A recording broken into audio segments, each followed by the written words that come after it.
So imagine, um, imagine your absolute dream backyard for just a second. Like really put yourself right there in this space. Oh, I like this start. Right. Maybe you're picturing this incredible summer barbecue setup, with a massive stainless steel grill, or perhaps it's a really cozy fire pit surrounded by those deep, comfortable Adirondack chairs. Oh, definitely the fire pit for me. Yeah. Or you might even have like a full outdoor kitchen in mind, complete with the string lights draped overhead. It's just, the perfect sanctuary. It is a brilliant image. I mean, it sounds amazing, but there is a pretty fundamental reality check that has to happen before you even, look at a catalog for patio furniture. Exactly. Because before you buy the grill or like string up a single light bulb, you have to think about the literal ground beneath your feet. Yeah, you really do. You just cannot build a dream space on nightmare foundation. Yeah, that is exactly our mission for today's deep dive. And it's such an important topic. It really is. Hmm. So we are looking at a comprehensive guide from 479 Concrete Fort Smith. They are specialists in designing and installing resilient patio concrete slabs, specifically in the Fort Smith, Arkansas area. Right, which has its own crazy climate challenges. Exactly. But the goal today isn't just to talk about, making a backyard look pretty. We are uncovering the surprising hidden engineering, the literal molecular chemistry, and the long-term strategy required to build a permanent outdoor space that doesn't just crack under the immense pressure of its environment. Yeah, because I think, well, we tend to think of a concrete slab as just, a giant, heavy, static rock, like you just pour it onto the grass and pretty much forget about it forever. Just a big gray rectangle. Right.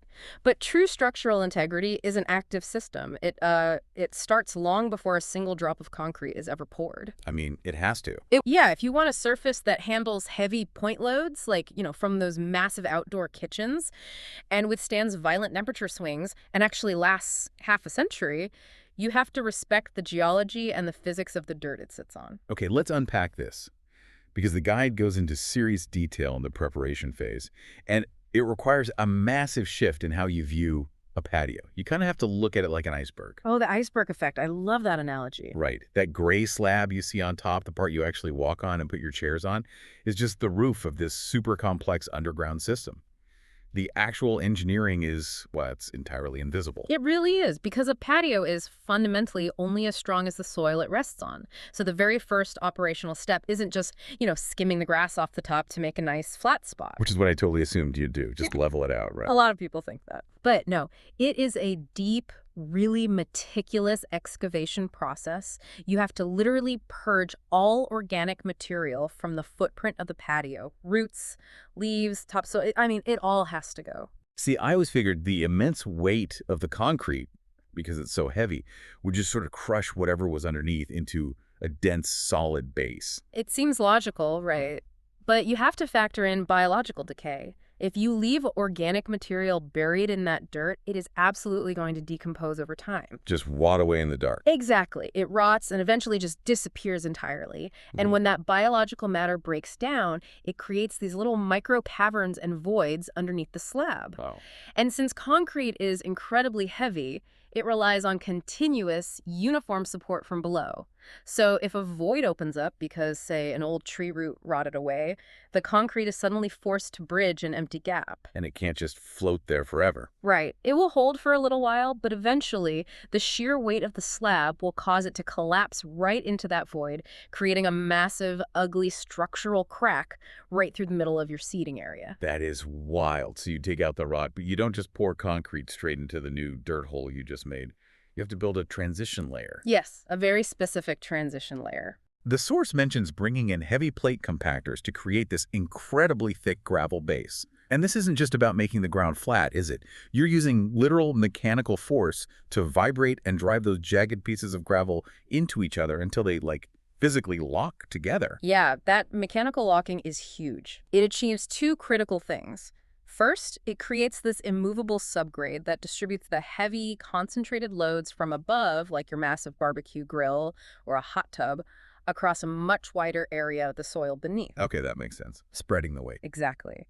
And second, and arguably more important, it acts as a highly efficient drainage system. Oh, because trapping water directly under a concrete slab is basically a ticking time bomb for the surrounding soil, It's disastrous. If the subgrade doesn't drain, water just accumulates down there, and that causes the underlying clay and soil to swell up and heave. which pushes right up against the concrete. Right, so the compacted gravel creates a stable, porous layer where water can actually escape. But, and this is key, that escape route has to be engineered. They don't just hope it drains well. No, the team carefully calculates the precise gradient of this subgrade to ensure that gravity pulls every single drop of moisture away from your home's foundation.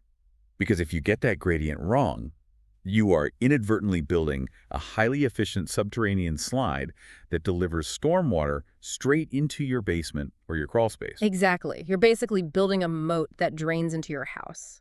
It's fascinating how a patio is when you really look at it, essentially a water management system masquerading as an entertainment space. That's a great way to put it. The unseen base dictates the structural safety of your home just as much as the survival of the patio itself. Okay, so here's where it gets really interesting, though. Let's assume the gravel base is perfectly locked in, it's solid, and the water is successfully directed away from the house. Now we introduce the actual concrete. The fun part. Right, but I have to push back slightly on why the weather matters so much at this stage. Because, concrete is essentially liquid rock. Yeah. Mountains don't need a custom recipe to survive the winter. So once this stuff hardens, why does it even care if it gets subjected to an Arkansas summer heat wave or like a sudden winter freeze? Well, it's a great question, but you have to remember a patio isn't a mountain that's rooted deep in the Earth's crust. It is a relatively thin, rigid sheet sitting right on the surface of an active, constantly moving planet.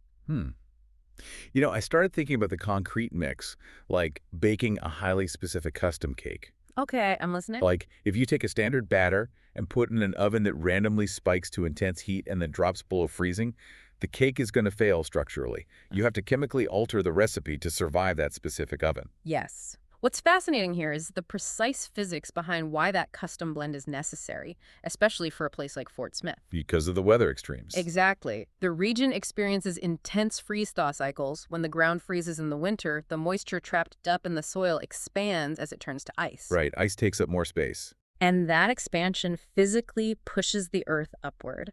It's a phenomenon known as frost heave.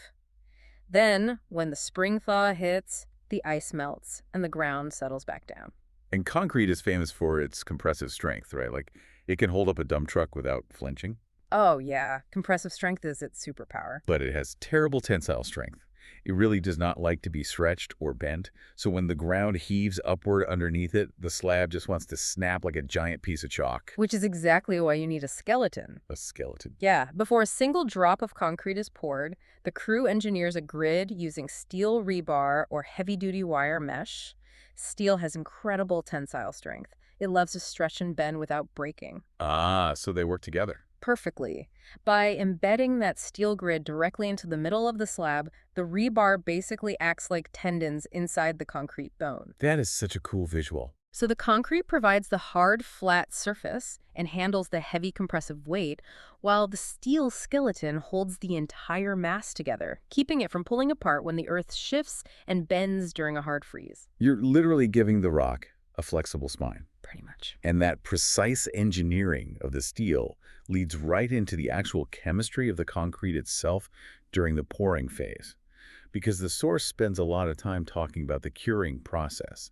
Now, I think colloquial wisdom says curing is just a fancy industry term for drying out. Oh, no. Like spreading paint on a wall, right? Yeah. You wait for the water to evaporate. You're left with a hard surface. That is probably the single most dangerous misconception about concrete. Curing is not a drying process at all. It is an exothermic chemical reaction called hydration. Wait, exothermic, so it actually generates heat. Yes. The cement particles and the water are actually reacting on a molecular level to form microscopic crystals that interlock with each other. And that crystalline structure is what gives the slab its immense strength. Exactly. You are literally trying to grow a crystal matrix. And here's the kicker. That chemical reaction absolutely requires water to continue. It needs the water to fuel the reaction. Right. If the water evaporates out of the slab too quickly, which, is a massive risk during a scorching Fort Smith summer day, the hydration process simply stops. The chemical reaction halts prematurely. So the outside of the patio might look perfectly dry and hard, but the internal crystalline structure never fully developed. Exactly. And the result, the slab will be incredibly brittle. That's why professional crews go to such great lengths to ensure the concrete retains its moisture during that initial hardening phase. How do they do that?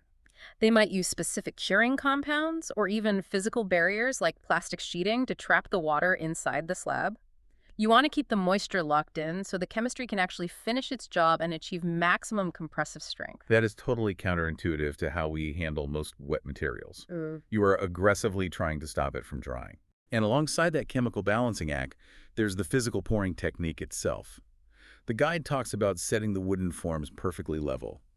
And that isn't just about aesthetics, is it? It's about surface tension and water pooling. Yeah, if a slab isn't perfectly level, water just sits in these shallow puddles on the top after a rainstorm. Just stagnating there. And over time, that standing water physically breaks down the top layer of the cement, causing it to flake and spall off. It ruins the surface. Wow, so everything, literally everything, comes back to managing water, whether it's underground in the gravel, inside the chemical mix, or resting on the surface. Water is the ultimate enemy of a bad patio and the best friend of a good one during curing.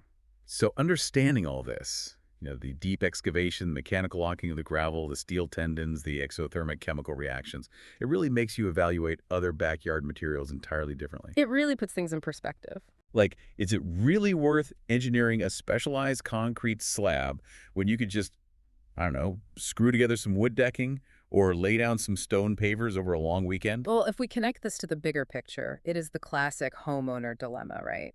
The appeal of a cheap, easy installation versus the reality of long-term durability. Yeah, and when you look at the lifespan data from the guide, the contrast is stark.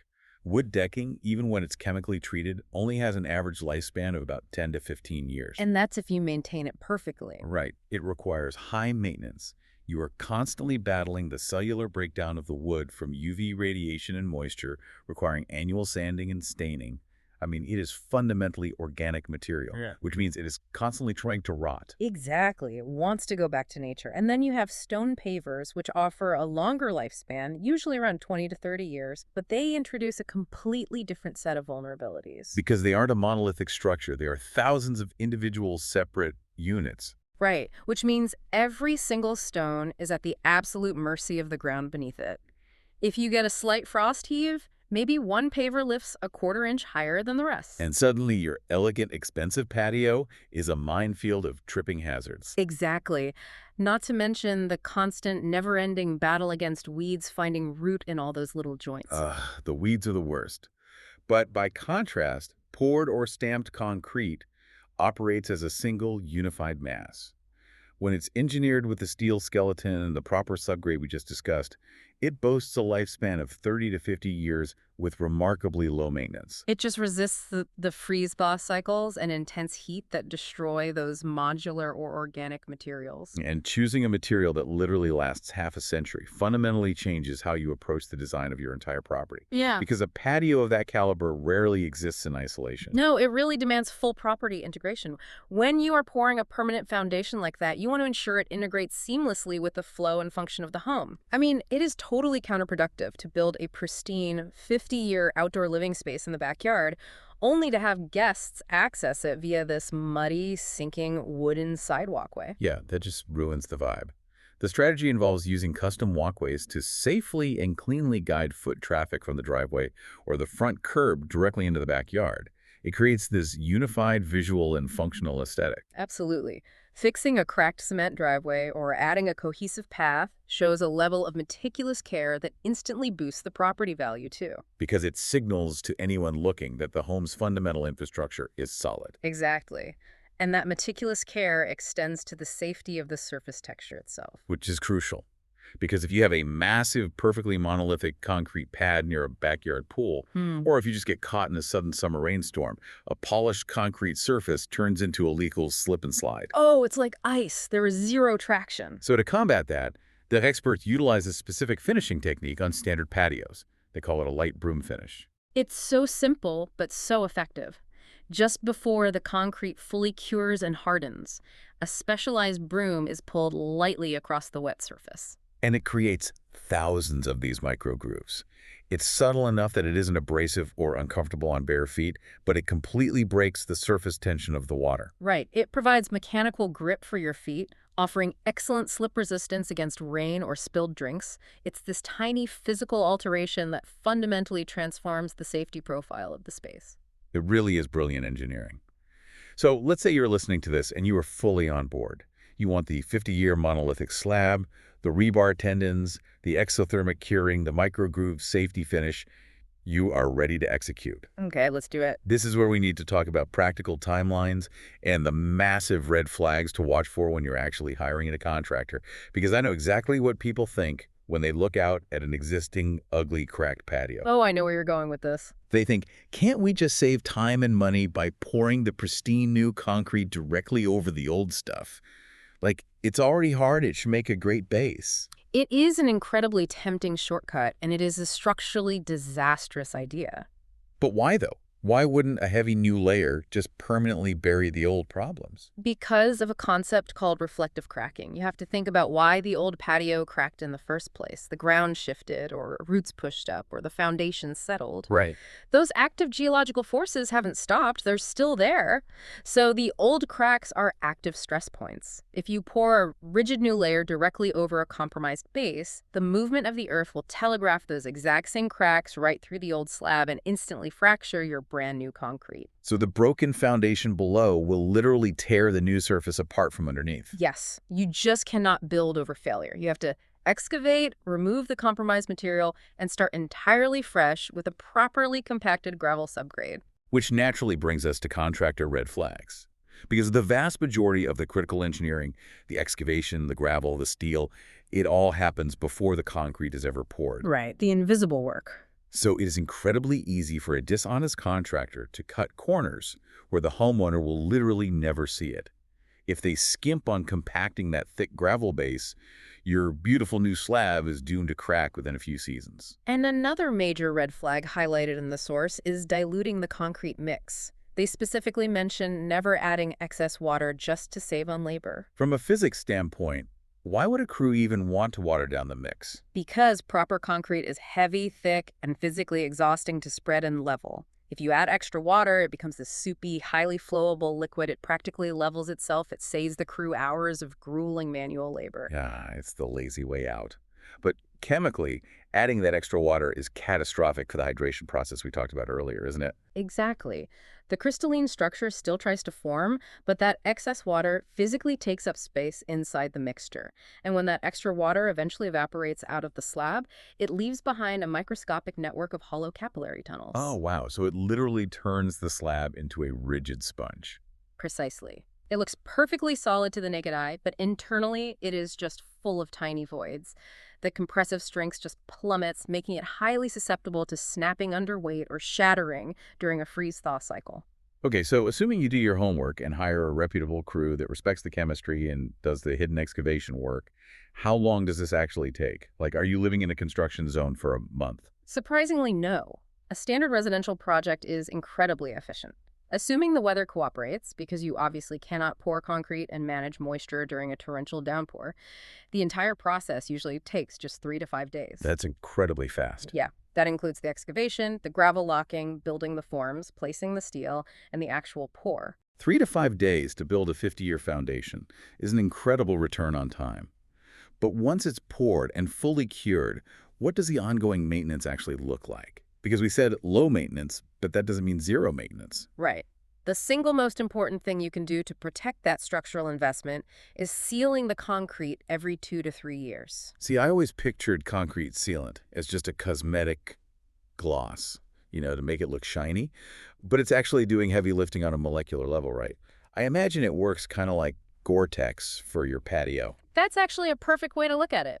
Even properly cured concrete naturally has microscopic pores on the surface. If left unprotected, liquid water from rain or melting snow will seep into those pores. And if the temperature drops. Exactly. That trapped water freezes, it expands, and it physically breaks the surface of the concrete, causing that ugly flaking. And it's not just water, right?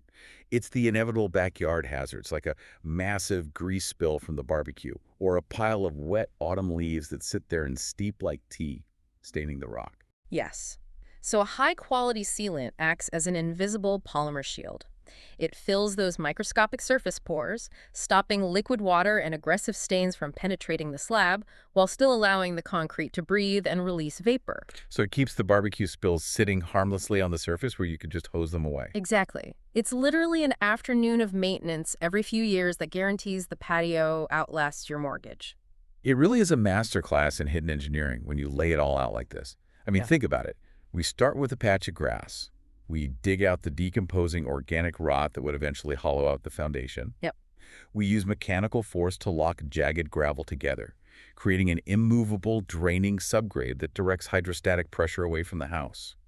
We build a literal steel skeleton to fight the freezing, heaving earth. The flexible spine. Exactly. We balance an exothermic chemical reaction to grow an interlocking crystal matrix. We drag a broom across the surface to create microgrooves for physical traction. And finally, we shield the entire monolithic structure with a polymer barrier. It is the complete transformation of basic raw materials into a highly calibrated, permanent extension of the home. It really is. And, looking at all this material, it leaves me with a thought that goes well beyond backyard renovations or chemical hydration. It makes you deeply evaluate the foundations in our own lives. Oh, that's an interesting angle. How do you mean? Well, whether we are talking about our careers, our personal relationships, or even just our daily habits, human nature makes us want to rush straight to the visible, aesthetically pleasing finish line. Oh, absolutely. We want the string lights and the cozy fire pit right now. We want the result. Or worse, we try to take shortcuts. We try to pour shiny new habits directly over old, cracked foundations, hoping the new layer will just, magically bury the underlying rot. But just like reflective cracking in concrete, those active, unaddressed issues will inevitably telegraph right through and shatter the new surface. Exactly. The old stress points never stop moving. So, as you go about your week, I challenge you to think about where in your life you might be avoiding the unglamorous hidden excavation work. That's a powerful question. Where do you need to stop focusing on the surface, dig out the decay, and compact a solid, stable base, even if no one else will ever see it? Because doing that hard, invisible structural work is the absolute only way to ensure that whatever you build on top can actually withstand the extreme, unpredictable seasons of life. You truly cannot build a dream space on a nightmare foundation. You really can't. Thanks for joining us on this deep dive, and we'll catch you on the next one.